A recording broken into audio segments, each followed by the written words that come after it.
everyone, we're here today for another episode of Brain Cherries, a podcast where we discuss interesting topics and ideas around innovation, technology, and entrepreneurship.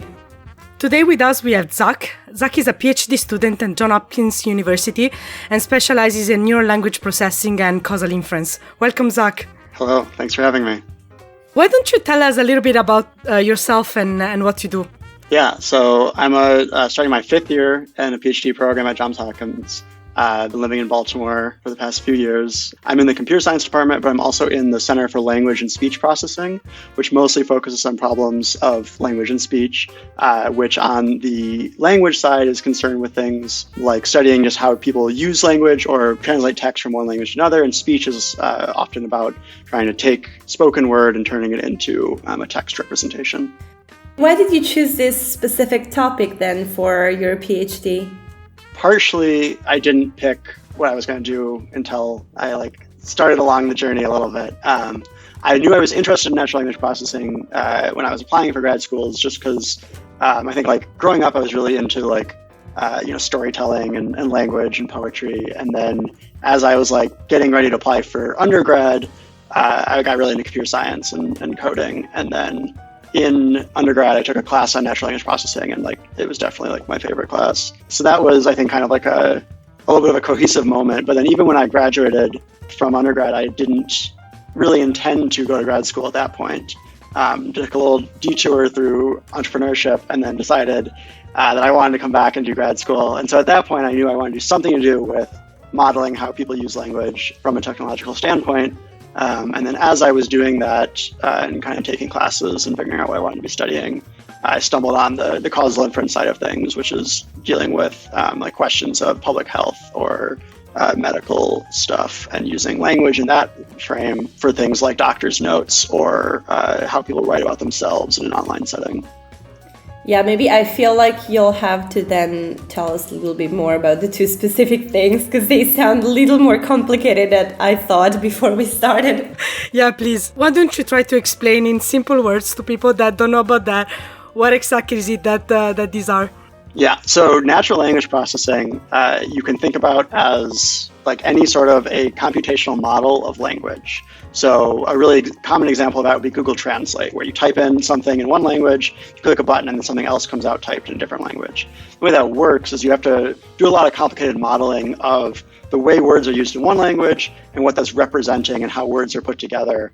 And then you have a similar model for the other language, and then you're kind of connecting them together from a statistical standpoint. So when you're translating between two languages, if they have different word orders, right? So I don't know Italian, unfortunately, but in Spanish versus English, you would say something like the green car, whereas in Spanish, you would say the car green, or the words go the article, the noun, and then the adjective. And so you'd want your computational model to represent that. A lot of NLP is mostly figuring out how do you model these things in a way that you can kind of capture important aspects of what the text is saying. So some of the stuff that I've been doing is looking at computational models are trying to predict aspects of the text. So people on Twitter, for example, are really concerned about harassment because a lot of people are mean to each other, and sometimes people do it in targeted ways. So they're going to try and really harass certain people or certain groups of people.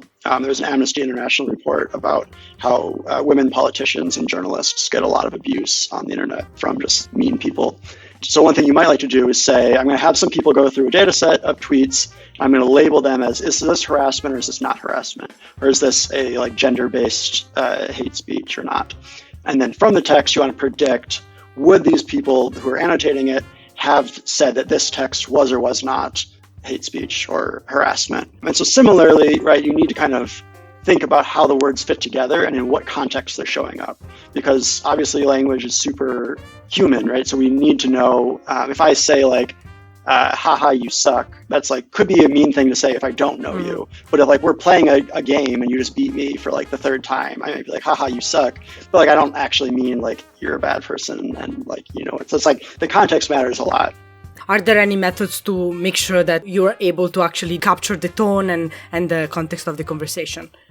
Yeah, so I think that is one of the biggest challenges is that in an online setting, you both have the actual text that was written, but then there's also the like cultural context of like who's talking to whom. And, so if we're best friends and we're on Twitter and we're yelling at each other, it might be that we're just like making fun of each other's sports teams or something. But if we don't know each other and we're yelling at each other, it probably means that we're actually mad at each other. And so I think those kinds of things, you might have the exact same text that in different contexts means completely different things.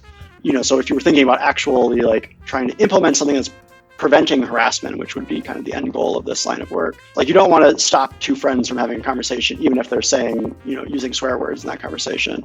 But so the context is kind of a challenge. So people have tried to propose models that are going to take into account what is the relationship between these two people? What are kind of cues of sarcasm, right? Like something that's mean followed by a smiley face emoji might actually be, indication that the actual text was sarcastic and they're still, doing it in good faith. Going back to question, I think one of the biggest challenges is just like people's use of language is changing all the time, right? The way like new words are being used on a daily basis. And from a data perspective, there are these enormous repositories of human language that you can train these models on. But as you're adapting to a day-by-day, week-by-week change in how people are using language, it's really hard to keep up. If there's a new trend that people are using or a new meme or whatever, and it's only been used 1 million times, you can't get 1 billion training examples for this meme, right? And so like differentiating between what meets a criterion of harassment or something else is pretty challenging. And this comes up with translation too, where if you have languages that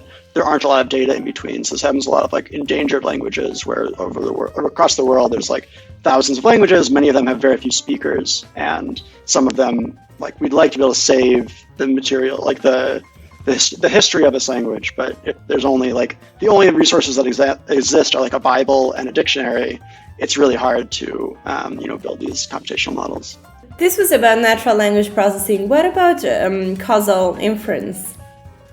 Yeah, so causal inference, it's about trying to infer causal relations from observational data. We know collectively that smoking causes cancer, but we've never done a randomized control trial where we force some people to smoke and we force some other people not to smoke, right? Because that'd be really hard to do and also unethical.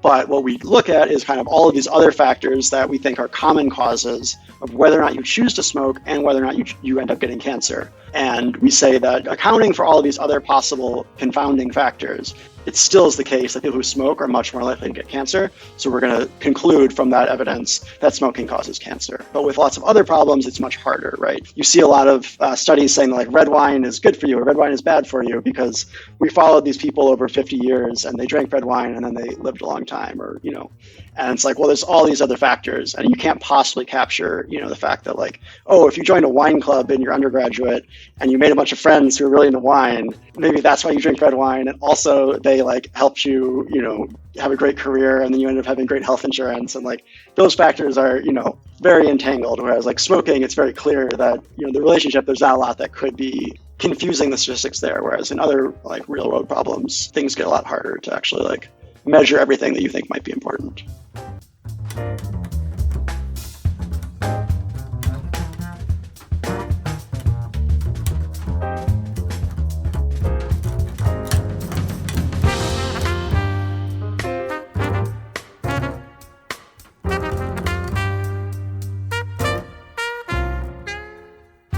Part of your research is in the field of artificial intelligence, which we know today is a bit of a buzzword. And, artificial intelligence and machine learning together are often used interchangeably. Are you worried that there is confusion around these topics? And do you see any repercussions on your day-to-day? It's a great question. I think on the day-to-day basis, no, I don't think so. But there are definitely ways in which the field is changing and like the public perception of the field. The more like immediate impact is that because machine learning, NLP, AI are all super popular, the conferences that are like the top places for these papers to go are getting like every year they're getting like 20% more submissions. So NeurIPS is a machine learning AI conference that I just submitted to, and it got I think 10,000 paper submissions. And so like that's like a new record from last time when it was like 8,000, and like 10 years ago it was like 2,000. So like it's just blown up, and that has real consequences just because the peer review process relies on having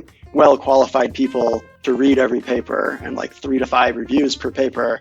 And going from 2,000 papers being reviewed 10 years ago to 10,000 being reviewed this year is an enormous scaling problem that really the community can't meet right now. And so there's a lot of like ways people are trying to address this about making, say, everyone who submits a paper has to review papers or whatnot, but that does actually make a big challenge for just the quality of the reviewing process and then the quality of what's actually getting published. And then you also have stuff that was really good work, but if it had reviewers who didn't understand what they were talking about, then it might get rejected for really silly reasons.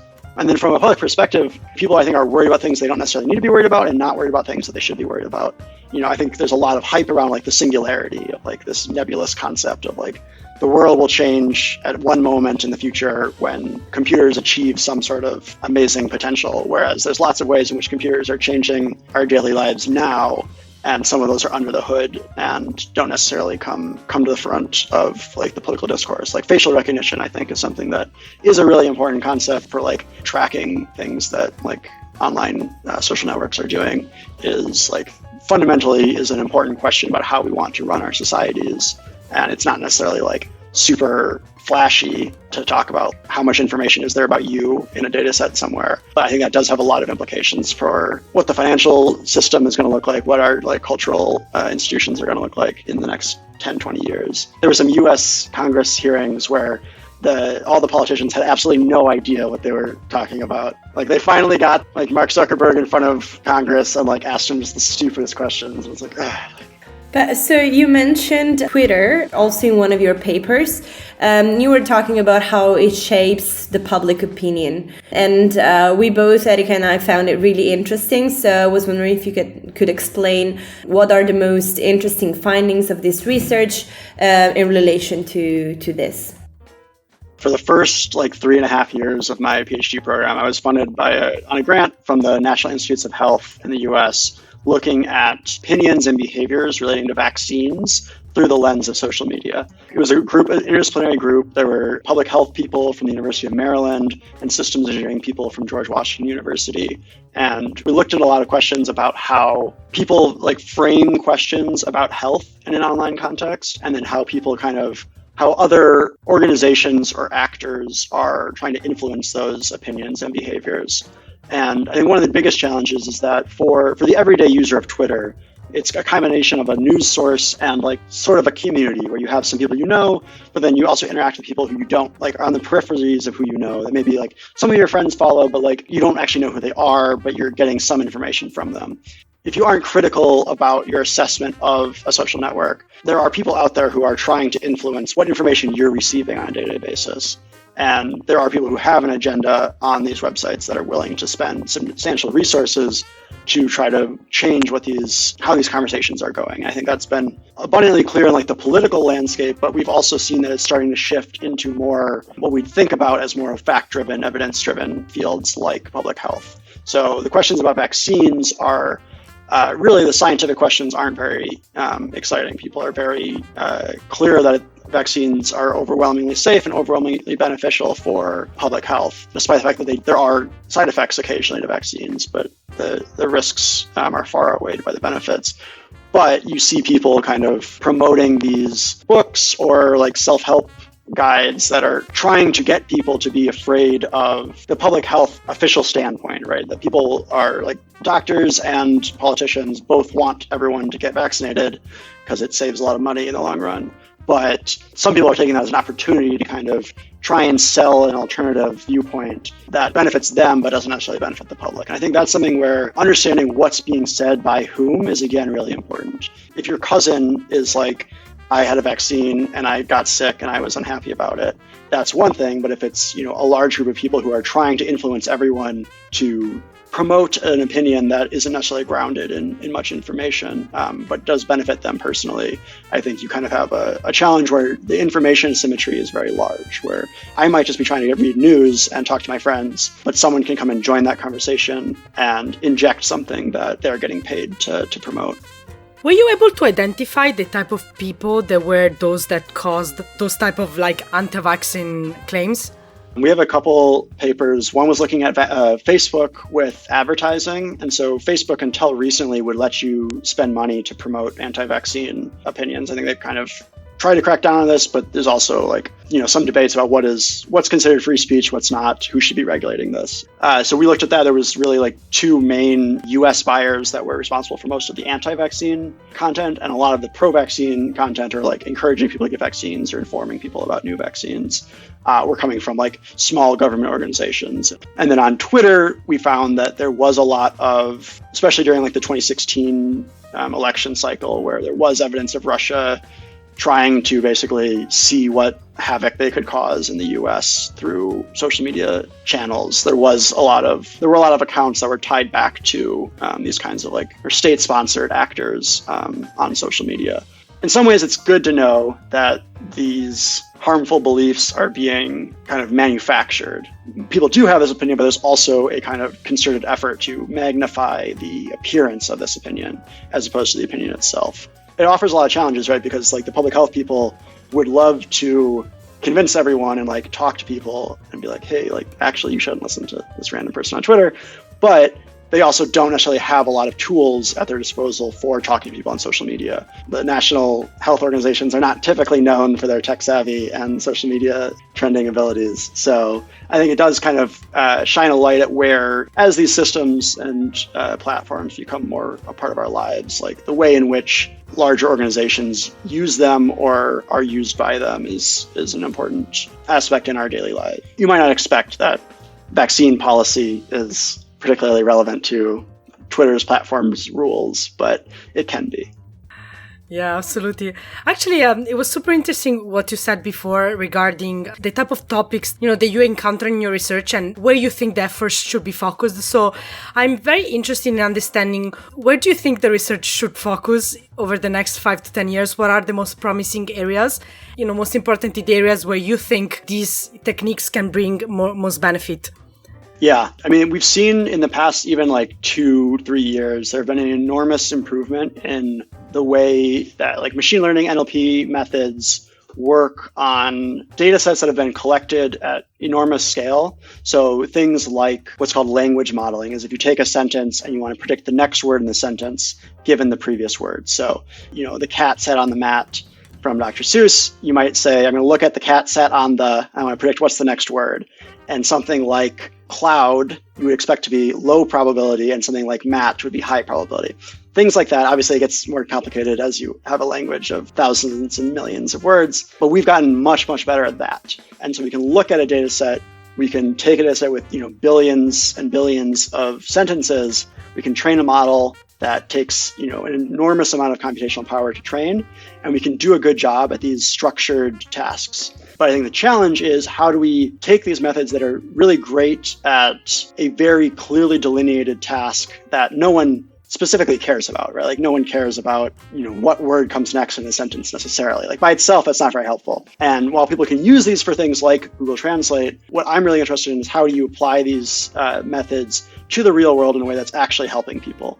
Machine translation, I think, is a standalone thing where that's a pretty close to a pure technology problem, where if you can do it well, people benefit from it. There's a lot of other things where on Twitter, it's if I can predict hate speech, does that actually inform a use case? How do I actually use this in a way that helps people? And that gets a lot trickier, right? Because, if you just start flagging things as hate speech, if you don't do it well enough, then either people are going to start ignoring it, it's going to start being used to harm people in a different way. You're going to try and get other people censored using the automated hate speech detector.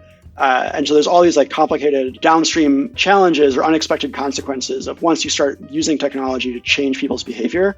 It never works the way you want it to work initially. So I think the challenge is really, how do we use these models that we know work in a controlled environmental, a laboratory setting? How do we use them in a way that is actually helping people's use of online platforms or ways in which they're navigating their lives as they're interacting with either large amounts of data or other people on the internet? So I think that's something where we've seen very few studies that are actually saying, can I do interventions in the real world that are making things better for people? Is there anywhere where you would start? So my research is kind of like splitting into two things I'm interested in: social media applications and then healthcare applications. In healthcare, we also have lots of text that's like super noisy and informal and, has lots of typos and weird words in it, but it's written by doctors and it's about people's health statuses. So that's something where, again, understanding what's being written in the text is really hard, right? Because people use 3 different abbreviations for the same concept. They might be writing really fast. They might leave out some crucial information. That's something where if we have computational models that can look at doctors' notes, we can connect, especially like at a retrospective perspective. So if you're looking at a large data set of patients, there are structured values where people will enter something on the chart that says like your blood pressure was this, you had, took this much of a medicine, numerical values, but then the doctors also have an enormous amount of information in the texts themselves. And if you're looking at a data set of 1 million patients, you're not going to read 1 million, notes or, 100 notes for every patient, right? So having computational methods there is something where it makes certain kinds of research questions possible that are otherwise completely outside of the scope of what people can do. And so I think that's something where I actually think in the next couple of years, we really could be looking at trying to use text to uncover clinical information that's being recorded at scale, but that we don't have an ability to read at scale. So an example would be that, there's new diseases being discovered regularly, right? And if a disease is discovered in 2020 that previously wasn't known to doctors, presumably before 2020, doctors were never saying this patient has this disease, right? But the disease didn't just happen to exist, right? It was just uncovered by humans at that point. So you'd like to be able to say, can I go back in time and find people who had this disease? One way to do that would be to say, are doctors writing down things about this patient that are indicative of that disease, even though they weren't coding for that disease explicitly because they didn't know it existed yet? And that's something where you could say, I want to do retrospective studies that say, are there risk factors for this disease based on what doctors have been seeing throughout time, even though they didn't know they were seeing it? You can't do that now because no one's going to read through every doctor's note from the past 20 years, but a computer could do that. And that's something where I think there's a lot of opportunity for really applying these methods that can handle text and look at these complicated human phenomena. Together, you can do a lot of things you otherwise couldn't do.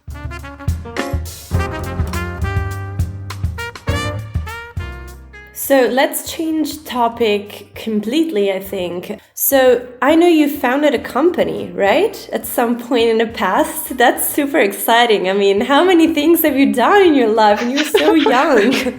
But yes, why don't you tell us a little bit more about it? What was your experience? What was it about? Yeah, so this was in 2014, which is a shockingly long time ago. So I just graduated from undergrad, and 2 of my former roommates who I'd also gone to school with, who had graduated 1 year and 2 years ahead of me, were all like basically at a point, like I was just finishing school, so I didn't have anything going on. And they were both finishing like a job or a grad program where they were like, I want to do something new. And so we basically like decided like, let's work on a project together. And so we did. It was called Discoverboard. The initial proposal was using some of this NLP technology that I had been studying in undergrad to kind of look at news articles and build a way of helping people discover news that was related to various interests, right? One of the challenges is there's so much content on the internet. A lot of it's great, but like it's really hard to sift through it and decide like what do you actually want to read today.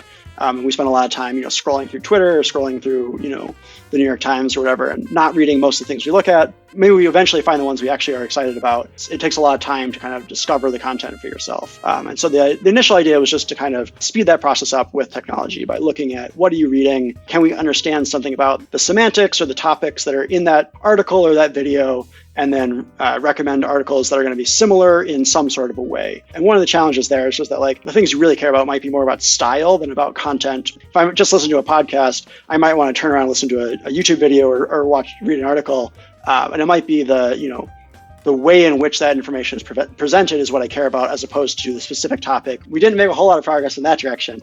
What we spent most of our time on was basically trying to like recreate what we saw as late night dorm conversations. So having conversations that are grounded around some sort of a topic, meaty issue, like that it's philosophical or technological or just like about, one band versus another band. And then having like really good conversations about that where people are like willing to, listen to each other, willing to be respectful, but are also like willing to, challenge each other and share new viewpoints. And so basically what we were trying to build was a discussion board that had a certain barrier of entry where the people who were there really wanted to be there. And so how we were trying to do that was basically just building a nice discussion board, but then having a monthly subscription so that people had to buy into it. It was really low. It was like, I think $1 or $2 a month. It's pocket change. But if you get kicked out for being a jerk, you're not going to want to keep buying in for $2 just to be mean to people, right? Like you can do that anywhere on the internet. We really wanted to just get, enough people in that we could host these discussions and have, like, basically we wanted to operate as a cafe where everyone can come in and, talk to their friends and maybe order a drink every once in a while. But they know that in the cafe, they can have their discussions with people that they trust. I think the biggest challenge for us, and the reason why it failed, I think at the end, wasn't a financial success, was just that we weren't able to get the critical mass. I think if we had been willing to spend, $2 million in advertising, like maybe we could have got enough people to jumpstart it. And there have been some online sites that have been, I occasionally am like, my former co-founders and I will send each other like links to like, oh, look, someone's making Discoverboard. And there are people who have done a decent job. The challenge is that like, I think everyone has decided that the internet's supposed to be free. And so any sort of a monetary barrier to entry for something you could get for free, even if the quality is potentially lower, is challenging. You have to really be willing to buy into it. And then just like you really need a lot of people there before the network effect of like, oh, I want to see what these people have to say pops in, right? That doesn't, if Twitter only had 10 people on it, I wouldn't want to go on Twitter. But because Twitter has a lot of really smart people on it, I do want to go on Twitter. I think those were kind of like the two biggest hurdles we weren't able to overcome. What would you say was the hardest thing, in this period, and also the most rewarding part of being an entrepreneur? I think there's a lot more in common with starting a business and doing a PhD program than I thought initially. For one of the hardest things for me was that you have to simultaneously balance short-term goals and long-term, like super long-term goals. When you have 3 people in a company, it's like, well, everything that you want to exist, you have to build yourselves.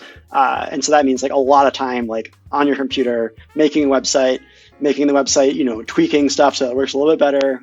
And like, that's all like nitty gritty, like what are you doing this hour, next hour, tomorrow, versus like your long-term goals of what do we want this to be in a year? If this is going well day to day, what do we want this company to look like in the future? And those things thinking about those are kind of diametrically opposed, because if you spend all your time thinking about the future, you're not going to get any work done today.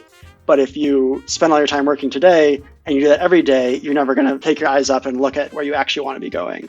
You kind of have to stay motivated on both those tracks at the same time, even though you can't do either of them simultaneously. You can't spend the same day planning your company's vision and also in the weeds on technical issues. You have to be able to do both of those on at least like a weekly basis. And that's something that I think was like a big challenge for us to kind of like figure out how much time should you spend actually building the thing you think you want to build, and how much time should you spend deciding whether or not that's actually the thing you want to build. And I think by far the most rewarding thing was just like seeing people actually use the thing we were building and then recommend it to their friends. Like that was really cool, because we started basically by just saying like, let's take a list of all of our friends, let's write them all postcards and say like, sign up on this website. That's a nice idea. And it was a heck of a lot of work, but it was a good way to start, because people were like, oh shit, we got a postcard? Like I've never gotten a postcard. But then it was like, we did have people who were like, oh, this is awesome. My brother is going to love this site, or my current roommate's going to love this site. And that was like really cool to see, the people who we didn't know that were really into the concept of the website were willing to come and show up and see what it was like. And looking back, is there anything that now you'd say you think you would have done differently? Yeah, I think my biggest regret would be not having developed really good communication strategies with my co-founders. I think that's something that is like, I knew going in that was a thing we had to do. Or like, I knew like Y Combinator says that like almost all startups that fail are because of co-founder issues. at the end of the day, that's the truth. And like figuring out how to actually attack that as a team problem, as opposed to kind of hoping it's not going to happen to you, I think is something that I wish we had better strategies for that problem. I was listening to an earlier episode of the show, and the metaphor of like marrying your investors came up. And I think in the startup, you're also marrying your co-founders, right? Like in my case, I was living with one of my co-founders, and we were also spending all day, every day working together. And that's something where it's like, if you don't have a good strategy for how you're going to deal with everything from like you had a bad day to like you hate this project, you never want to work on it again, like you're going to encounter both those things while you're working on this project. And if you're doing it well, it's going to go on for years. And so you have to make sure the communication is getting better, not worse. I think that's something that we both said we wanted to have good communication, but if you don't have strategies that are actually going to force you to have good communication, I think it's going to become a problem at some point. And I think that's what basically we struggled with, was how to kind of balance our competing visions for what we were working on and just like make sure we could resolve things in a way that you might be arguing about what to do next, but then once you've decided, just move forward and not your best friends again.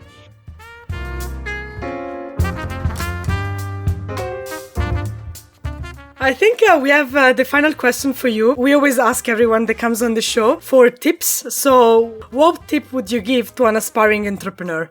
I would say, going back to communication, that's obviously important, but I think more broadly than that, I would say having some sort of way of imposing structure on your work. I think that's something where I was transitioning right out of undergrad, where it's like undergrads, in the grand scheme of things, everything is planned for you, right? Like you have classes, you have grades, like you have a clear path of like, this is what I'm supposed to be doing, and someone's going to yell at you if you don't do it.